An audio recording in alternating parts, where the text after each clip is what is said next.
امریکہ نے ایران کی جوہری تنصیبات پر حملہ کر دیا۔ امریکی B-2 بمبار طیاروں نے ایران کی فردو، نتنز اور اصفہان نیوکلیئر سائٹس کو بنکر بسٹر بموں اور ٹام ہاک میزائلوں سے نشانہ بنایا۔ امریکی صدر ڈونلڈ ٹرمپ نے کہا کہ بموں کا پے لوڈ بنیادی سائٹ فردوں پر گرایا گیا۔ اب امن کا وقت ہے، اسرائیل پہلے سے زیادہ محفوظ ہو گیا۔ نیتن یاہو کے ساتھ ٹیم کے طور پر کام کیا۔ اسرائیلی وزیر اعظم نے ڈونلڈ ٹرمپ کا شکریہ بھی ادا کیا۔ امریکی صدر ڈونلڈ ٹرمپ نے کہا ہے کہ ایران کی یورینیم افزودگی کی صلاحیت کو تباہ کرنا اور جوہری خطرے کو روکنا ہدف تھا۔ ہم نے ایرانی ایٹمی تنصیبات تباہ کر دی، فردو جوہری پلانٹ مکمل طور پر تباہ کر دیا۔ ایران کو اب امن قائم کرنا چاہیے، امن قائم نہ کیا تو مستقبل میں زیادہ مہلک حملے ہوں گے۔ ٹرمپ کی اسرائیلی وزیر اعظم نیتن یاہو کو مبارکباد۔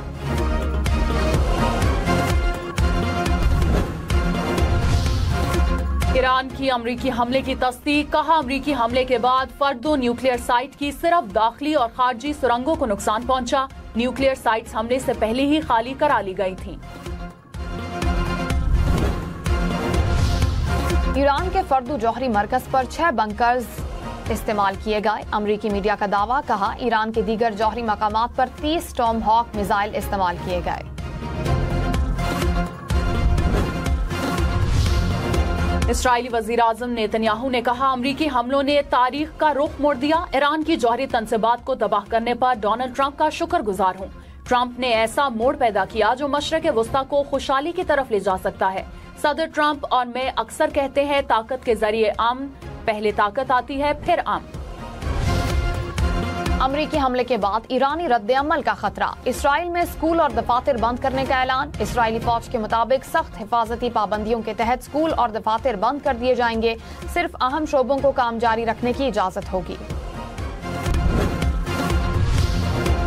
امریکی سینیٹر برنی سینڈرز نے ایران پر حملے کو غیر آئینی قرار دے دیا، کہا صدر ٹرمپ کو جنگ کے فیصلے کا اختیار نہیں ہے، جنگ کا فیصلہ کرنا کانگریس کا اختیار ہے۔ ریپبلکن رکن کانگریس تھامس میسی نے کہا کہ ایران پر حملے امریکی آئین کی خلاف ورزی ہیں۔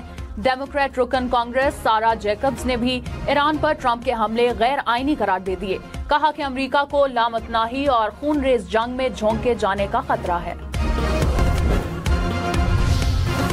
سابق امریکی صدر بل کلنٹن نے کہا ہے کہ نیتن یاہو ایران پر حملہ اپنے اقتدار کو طویل کرنے کے لیے کیا۔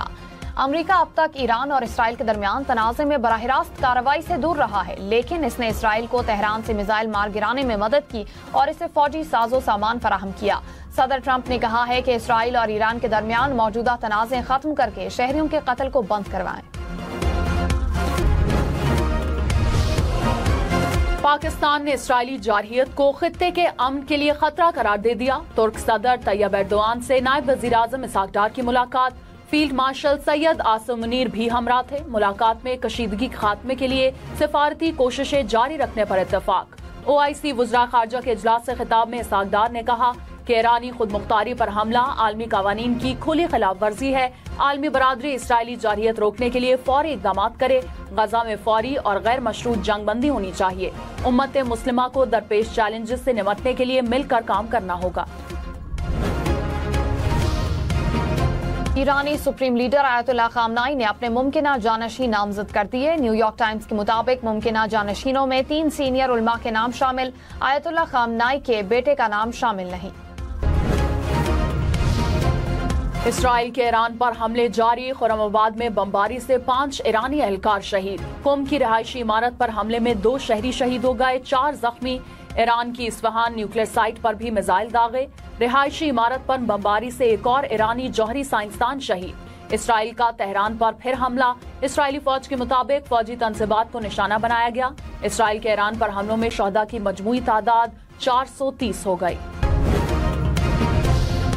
ایران کے اسرائیل پر جوابی حملے، تل ابیب اور حیفا میں میزائل داغے، 3 اسرائیلی زخمی، عمارتیں ملبے کا ڈھیر بن گئی، گاڑیاں تباہ ہو گئی۔ رائٹرز کے مطابق یروشلم میں بھی دھماکے ہوئے، ایرانی حملے کے باعث بھگدڑ مچ گئی، اسرائیلی شہری محفوظ مقامات کی جانب دوڑے۔ اسرائیلی فوج نے ڈیفنس سسٹم ناکام ہونے کا اعتراف کیا۔